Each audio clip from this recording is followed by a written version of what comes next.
Happening now, the latest arrest in a Cattaraugus County kidnapping where a victim was allegedly strapped to a chair for hours. And the Jamestown community is gearing up to celebrate Pride Month, planning the second annual Pride Festival.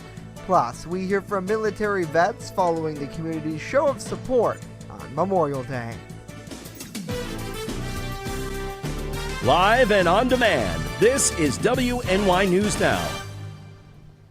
Thanks for joining us for WNY News Now as we come off of a long weekend. I'm Justin Gould. Our latest local news is coming up, but first today, a lot of people are enjoying the warm temperatures, depending on your perspective. Chief Forecaster Dakota Hunter joining us live with a look at Chautauqua Lake, and it is kind of a little hot and sizzly out there, Dakota. Yes, it is. Today would be a nice day to get out on the water, whether it's Lake Erie or Chautauqua Lake, as you see here. I mean, it's just going to be pardon me, it's going to be a fantastic day for that as you walk outside today. But it is going to be warm and steamy, but we do have some clouds starting to build in now across the southern tier. So the cloud cover might actually help us stay a little bit cooler today, which might be a good thing.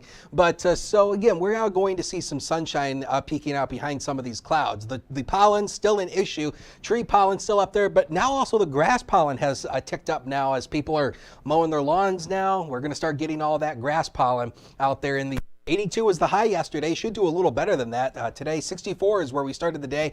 The record for today is 90, set back in 1934. Don't think we'll break it. That's safe for another year. Remember, it's hard to hit 90 around here. It doesn't happen often. So a good amount of sunshine. An isolated shower through the afternoon. Wouldn't rule that out, but mostly dry, warm and muggy, 76 to 88 with a west-southwest wind. Now, we do have a severe weather threat tomorrow. We'll talk about what we know, plus the timing, along with that Ultimate Satellite Solution 7-day forecast later on in the show. So stay with us, Justin. All right, Dakota, we'll see you back in just a bit. Thank you. A 59-year-old man was arrested after allegedly kidnapping and assaulting a person in Cattaraugus County on Memorial Day.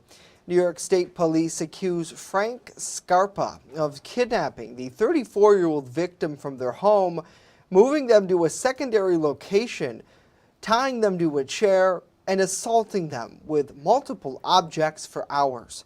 Police report that victim was able to escape, running to a nearby Crosby Mart, where they then called 911 for help. Troopers later arrested Scarpa after obtaining a search warrant for his home. He faces multiple felony and misdemeanor charges, including kidnapping and assault. After he was arraigned in the town of Portville court, Scarpa was remanded to Cattaraugus County Jail with bail set. A 40-year-old Frewsburg man died overnight Monday during an ATV crash here in Chautauqua County. The sheriff's office was dispatched around 1:30 in the morning to an ATV accident on Woodchuck Hill Road in the town of Carroll. While the Frewsburg Fire Department and Chautauqua County EMS arrived on scene, they began performing CPR on the man, later identified as Jeremiah Brett. However, deputies said his injuries were too severe and he was later pronounced dead at the scene. Fire investigators have determined what sparked a feed mill fire in Cherry Creek. Firefighters were dispatched around 2 in the morning Monday to that structure fire at Gears Feed Mill on the Southside Avenue there in Cherry Creek. The fire department was able to quickly extinguish the blaze. The Chautauqua County Sheriff's Office fire investigation team now concluding that due to minimal damage and burn patterns, investigators believe the fire originated within a west side wall due to a drywall screw pertaining to an electrical line which created arching onto the wall supports. After subsequently smoldering for an extended period of time, the wood plate combusted. Fortunately, they say a youth passerby observed the fire in its early stages and reported it. No injuries there. That business still operational. Well, June is Pride Month, and the Jamestown community, they're gearing up to celebrate. Alyssa Wright joining us live in studio today with more from organizers. Alyssa? Justin, last year organizers hosted the first ever Pride Festival in Jamestown with hundreds taking part, and this year they're poised to continue the newfound tradition next week. Pride is just a day where, the entire community can come together to celebrate who we are, who our city is, and just to show that we are supportive and we are inclusive and that, there really is a space for everyone in our community. From a burlesque show to a bike ride, a pride market, and a church service, a lot is planned. Pride actually grew out of one of our groups that we have at the MHA that supported the queer community. And in that group, it was really identified as a need in our community that there be a celebration of the queer community. While Pride is an excellent way to celebrate and acknowledge the hardships overcome by the queer community, those behind the event's planning committee say it's also a celebration of love, and all are welcome. We are not often told, and we are not often given the opportunity to love ourselves in the same way that other people are. The thing that we do, why we create Pride, is because we want to create an atmosphere where this love is apparent, where this love is outside. The festival is also a great opportunity for those who might not be familiar with the LGBTQIA+ community to educate themselves and expand their social circles. There is always room for growth. There is always a way that we can educate ourselves, to put ourselves in new situations. Pride is a great area for people to be connected with others, maybe with people that you normally wouldn't connect with otherwise. So it's a great way to expand your experiences and to get a little bit more out of the community. The celebration of love and acceptance officially starts Friday, June 10th, but features a pride flag raising at Jamestown City Hall at 9:30 a.m. downtown. For more, check out Jamestown Pride on Facebook. Live in the studio, Alyssa Wright, WNY News Now. All right, Alyssa, thank you. A springtime tradition returned to northern Chautauqua County yesterday. The annual Memorial Day Parade returned to the streets of Dunkirk to recognize the men and women who gave their lives to defend our nation. Central Avenue played host to the festivities, with the City Hall being the center point of performances. Featured groups included local schools, bands, and communities, as well as other initiatives. Veterans from the region were also honored during the parade. Now, prior to, there was a ceremony at Memorial Park on Lakeshore Drive to pay tribute to the soldiers who never returned home. Hundreds of residents lined the street to watch the event, which, like many others, had been put on hold for the past couple of years. The city's event coordinator, Ryan Hall, discussed what he believed was an above-average turnout there. And I've been coming to these parades since I was a kid, and usually right around like a block from this is our main location where all the performances are. A block away. It's usually when the crowd is dies out. And I noticed when the parade started, it went all the way down a couple more blocks. So this is definitely above average, and obviously it's beautiful out, and I think that definitely played a factor in as well. In addition to honoring the lives lost in conflicts, the event marked the beginning of summer, filled with countless activities for the public. Certainly exciting to finally get out of that winter blues. As we continue this half hour, a lot more to tell you about. We hear from vets here in Jamestown, as they're saying their thanks today to the community's support on Memorial Day. But first, when we return, the commemoration underway in New York City as recovery operations wrap up at Ground Zero. Stay with us. WNY News Now. We'll be right back.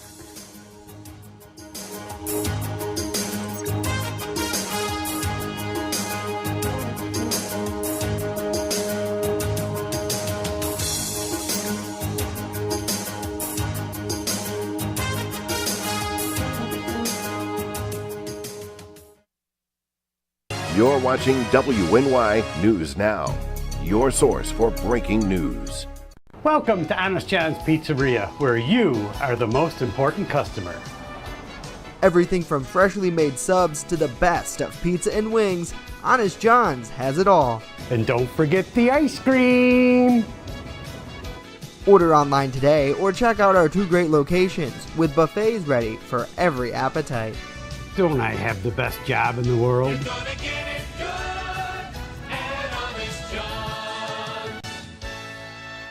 EagleZip.com is your local one-stop shop for all of your home and business computer needs. Located on Fluvan Avenue Extension, just outside of Jamestown, EagleZip.com sells and services all brands of desktops and laptops, as well as servers and network equipment for your business. All new computer sales include transferring your data from your old computer plus a 2-year warranty. Call EagleZip.com today. Stop by EagleZip.com today and let us make computers easy for you.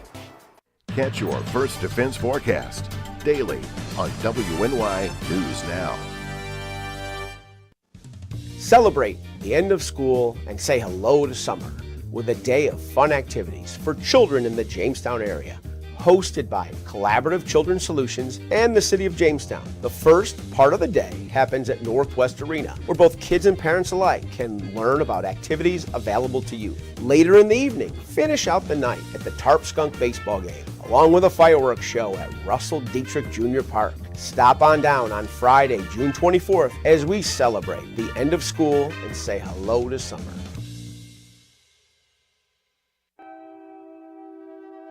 What could you lose in a home fire?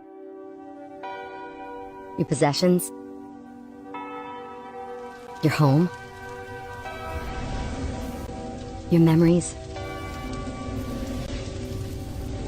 Don't let your world go up in smoke. Make sure you have working smoke alarms and practice an escape plan for you and your loved ones, because fire is everyone's fight. This message was brought to you by the Jamestown Fire Department and the Chautauqua Safety Village. With coverage that matters, this is WNY News Now. Governor Kathy Hochul commemorated the 20th anniversary of the formal end of recovery operations at Ground Zero in Manhattan yesterday. In her speech, Hochul thanked the NYPD, FDNY, and the Port Authority for their service. Emergency responders worked for 260 days to help find and recover victims of the 9/11 attacks on the Twin Towers in New York City. Hochul says that visitors and residents who visit Ground Zero should understand not just the historical significance, but to honor the lives lost. She also added that New York City has won and not the terrorists. Hochul also gave special thanks to Alice Greenwald, the president and CEO of the 9/11 Memorial and Museum. Well, last week in Harrisburg, the push for a gift ban continued. The advocacy group March on Harrisburg is calling on leaders in PA to allow a vote on a gift ban bill. State Capitol correspondent Brendan Scanlon has more.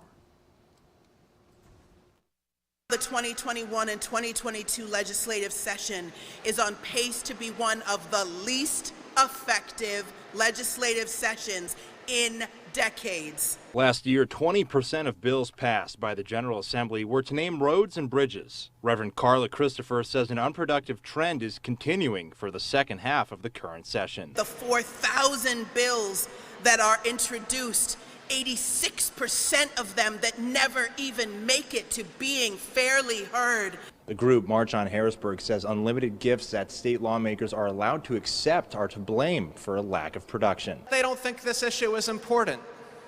They don't think it's a bribe when the Speaker of the House goes to the Super Bowl with a gas company. They don't think it's a bribe when legislators get wined and dined with surf and turf and open bars. Rabbi Michael Pollack says there's support in the legislature for a gift ban, but it is consistently shot down by party leaders. We've seen it again, 33 gift ban bills in the last 20 years. Not one of them has received a floor vote in either chamber. State lawmakers are able to accept unlimited gifts, including transportation, lodging, meals, beverages, recreation, and entertainment, and only have to disclose amounts higher than $250. This is not sustainable. Unlimited campaign contributions, unlimited gifts, unlimited dark money, open gerrymandering, closed primaries, no ranked choice voting, side jobs, revolving door, closed voting rights. This is all producing a collapse. Pollack says Pennsylvania's gift law is among the weakest in the country. In Harrisburg, Brendan Scanlon reporting. And families of military members killed while serving in the U.S. Armed Forces were honored over the weekend in Jamestown. It's part of the Gold Star Memorial Service, hosted by the Blue Star Mothers Lake Erie chapter here in Chautauqua County. It brought together the community at Veterans Memorial Park. Families of 22 men and women were honored after their child, brother, sister, or parent paid the ultimate sacrifice defending our nation. In honor of that, the Blue Star mothers and Gold Star families released biodegradable balloons in their memory. Taps, a 21-gun salute, and wreath-laying also took place. U.S. Air Force Colonel Vincent Horgan was this year's keynote speaker. He says for a long time, Memorial Day seemed at risk of becoming just another day off from work. However, Colonel Horgan believes now a new awareness is rising. I can't put my finger on exactly what caused this shift. Maybe it's the lessons learned from Vietnam conflict, or perhaps shared experiences of seeing our young men and women fighting in Iraq and Afghanistan and watching the flag-draped coffins returning home. Maybe it's the reading of so many memorial signs located on our bridges and highways with the names of those who fought and died for our nation. In addition to the Gold Star Memorial Service, a parade in honor of Memorial Day also took place. Coming up, we'll hear from more of our local vets who are at awe of the community's support. While many folks were able to get out and enjoy the warm weather yesterday, perhaps no one enjoyed it more than officials at Waldemere and Waterworld, who were counting on a good start to business for this season. Despite a hard 2 years, it was all smiles as people packed the parks, taking advantage of the sunshine. Park goers said they're thrilled to be back, especially with inflation eating into their budgets. The high price of gas makes them hesitant to travel far, so they're glad for fun close to home. Parks managers, meanwhile, say they're still dealing with some shortages of their own. They've had to raise wages, but it's worth it if this year can come just a little bit closer to normal. All of our operating expenses will be up, food, supplies. So it will be challenging, but I think that we have a good product, and I think people will come, and we'll be okay. Now, he goes on to say that the park isn't quite fully staffed, so if you know someone who's maybe looking for a summer job, it's not too late to apply. When we return, a full look at our weather forecast and how hot things are going to get. Stay right there.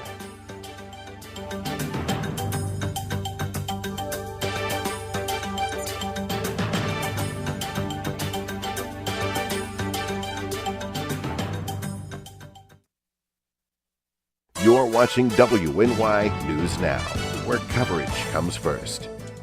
I'm a survivor. I'm a survivor. I'm a survivor. Testicular cancer is the leading form of cancer in men aged 15 to 35.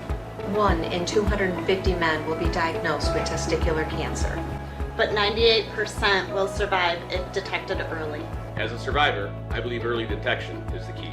Learn how to do a testicular self-exam and other important facts about testicular cancer at oneball4tc.com. Right here, baby. Look. Uma. Noah. Something more than a birthday is happening here. Once you can see it, you can help. The sooner you recognize the signs of autism, the sooner you can make a lifetime of difference for your child. Start by answering a few simple questions at screenforautism.org. How prepared is your family if a hurricane shows up at your doorstep, or a flood, or a blizzard? You can't just turn away a natural disaster. That's why it's important to go to ready.gov/plan now. It has the tools and tips you need to make an emergency plan with your family. So if disaster comes knocking, let's go. You'll be ready to help keep your family safe. It's just a pizza. Yes. Make a plan today. You're watching WNY News Now, your source for breaking news. Fast, accurate, and everyday. First Defense Weather.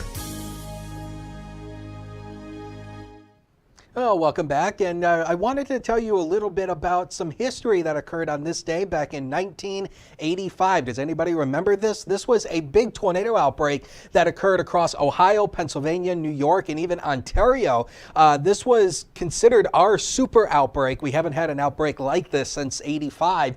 This is a view of one of the F5 tornadoes that occurred on that day. This was in Ohio, moving into Pennsylvania. And in fact, here's all of the tornado tracks across that day. Notice how we've had 1, 2, 3, 4, 5, 6 F4s, and then we've had a couple of EF3s, including this one in Wattsburg. This one originally touched down in Wattsburg, came across the New York-Pennsylvania line near Clymer, and this actually, believe it or not, since 1950, that's when we've started keeping active tornado records, we believe this is the only F4 tornado to occur in Western New York since 1950 was this one. Then we had a bust-eye tornado that occurred, which was an F3. So again, tornadoes do happen here. So don't buy into all those wives' tales about tornadoes don't happen here. We're mountainous. Who cares?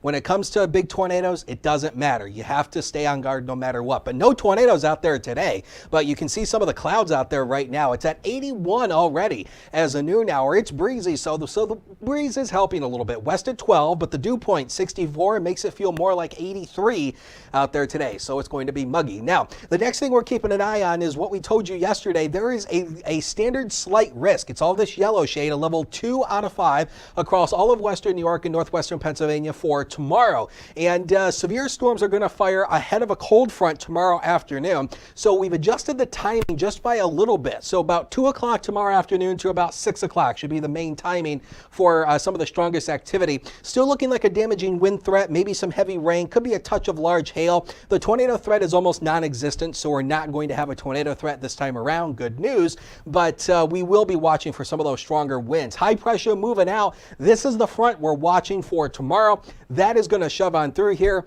and the front's going to be twofold. First of all, it will produce some showers. Notice a couple of those little isolated showers through the afternoon. Wouldn't rule those out. It'd be isolated in nature, but most everybody should be dry. Partly to mostly cloudy through the overnight hours tonight. Tomorrow starts dry. Then here comes the rain in advance of the cold front. So again, this is by about 2, 3 o'clock. So again, you're getting the idea. Any one of these could be strong to severe with damaging wind gusts. They push off to the east, and then we're left with a mainly clear night for Wednesday going into Thursday. But the cold front, you know what it does, knocks us back from the muggy back down to refreshing air by the time we go into the weekend. So the next 7 days powered by Ultimate Satellite Solutions. So again, 80 tomorrow, chance for those stronger storms, 65 Thursday, 68 on Friday. So we'll round out the work week pretty below average. Sun returns on good supply Saturday, a few clouds Sunday, then just a couple of scattered showers, Justin, by next Monday. All right, looking good. Thank you, Dakota. Well, let's get some headlines from around the nation now. In the great reshuffling, it's been a huge reason why home prices are skyrocketing. That's according to new research, which showed home prices jumped 23.8% during the pandemic, and that 15% of that growth likely due to remote work. Many people turned to warmer climates around the Sun Belt, which was a significant driver in the prices. By the end of the fourth quarter of 2021, the median single-family home grew by 26%. Other areas like Phoenix also saw a 26% rise, in Idaho by 24%. The Great Reshuffling has created a nationwide demand for housing as more people work from home and get the choice about where they want to live. And President Joe Biden penned an op-ed in the Wall Street Journal to discuss his plan to fight inflation. Biden writes that the economy is in recovery mode now, despite the rising costs of goods. He says it can transition to a stable market with the right policies. The president outlined 3 steps to make that happen. First, to allow the Federal Reserve to do its job, which is fighting inflation. Next, to make goods more affordable for families. Biden offered several ways to do this, including getting Congress to pass his clean energy tax credits. He says that would reduce the average American energy bill. Biden also suggests fixing broken supply chains, improving infrastructure, and cracking down on fees that international companies impose to move products. Lastly, Biden says Americans need to reduce its federal deficit by reforming the tax code. And 21 families are planning funerals for the 19 children and 2 teachers who were killed in the Robb Elementary massacre last week in Texas. Meanwhile, questions remain about local law enforcement's response time, and now the U.S. Department of Justice says it will investigate police response to that shooting. Gloria Pazmino has the latest. Memorial prayer services will be held Monday for 2 of the 19 children and 2 teachers killed in America's worst school shooting in nearly a decade. She was the perfect daughter to me. 10-year-old Amerie Jo Garza is remembered as a sweet, creative child. Maite Juliana Rodriguez's mother wrote on Facebook that her daughter was sweet, charismatic, loving, caring, loyal, and free. Less than a week after the shooting, questions remain about the timeliness of law enforcement's response. Somehow, some way, someone needs to answer for, what was done. The U.S. Department of Justice announced Sunday it will conduct an inquiry into the circumstances surrounding the shooting. Last week, Texas officials confirmed 911 calls from inside the school spanned nearly 50 minutes. Newly released video taken from the outside of the school obtained by ABC News includes what appears to be dispatch audio telling officers on scene a child is calling 911 from inside a classroom. You have a child online. Child is advising he is in the room full of victims at this moment. In the meantime, survivors and their parents are grappling with the trauma left behind. I was hiding under a table next to the wall. It was terrifying. It was one of the worst experiences ever. I'm Gloria Pazmino reporting. Next, we hear from military vets in Jamestown who are expressing their gratitude for the community's support on Memorial Day.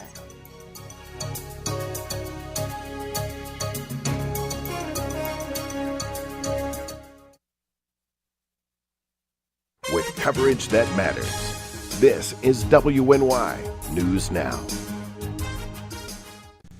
Celebrate the end of school and say hello to summer with a day of fun activities for children in the Jamestown area. Hosted by Collaborative Children's Solutions and the City of Jamestown. The first part of the day happens at the Northwest Arena as we ring in summer vacation with a party featuring snacks, music, and more. In addition, several groups will be on hand speaking with both kids and parents about the plethora of activities available to keep our youth occupied. Then later in the evening, finish out the home run day with a night of fun at the Tarp Skunk baseball game, along with a fireworks show at Russell Dietrich Jr. Park. As a PE teacher, I know the importance of keeping kids busy this summer, so stop on down on Friday, June 24th, as we celebrate the end of school and say hello to summer. You can learn more online at ccsolutions716.com and watch for updates on the Collaborative Children's Solutions Facebook page.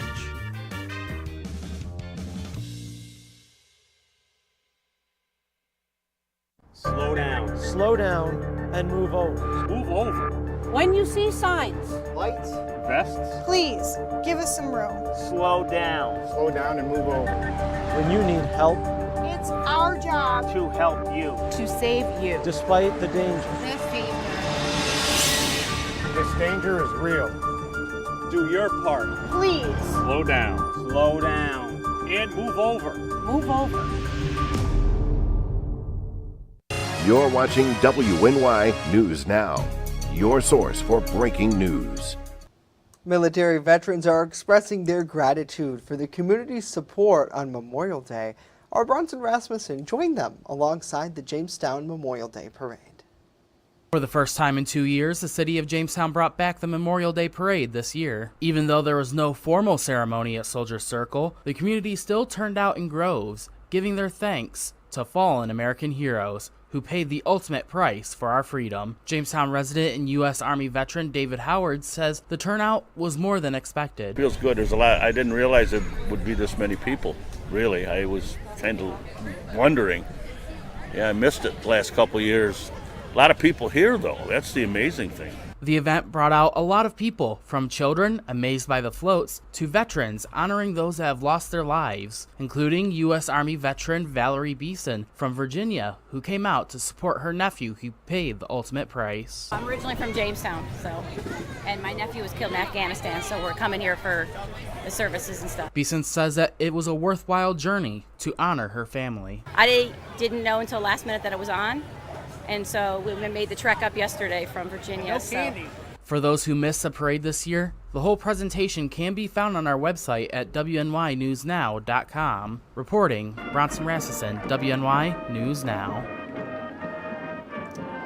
Bronson, thank you. And yeah, it really was a beautiful day, weather-wise, a beautiful parade as the community came together. And Memorial Day, such an important time to really reflect on what we do every day here. I always think about that. Our broadcast wouldn't be possible if it weren't for these brave men and women who defend our freedoms here in the United States. So it's really, really great to see, and great to see the community come together too once again, which is fun. But that's going to do it for us today. Of course, news continues 24/7 at WNYNewsNow.com. And we'll leave you with this live look over Randolph there in Cattaraugus County. Enjoy the day. Stay cool.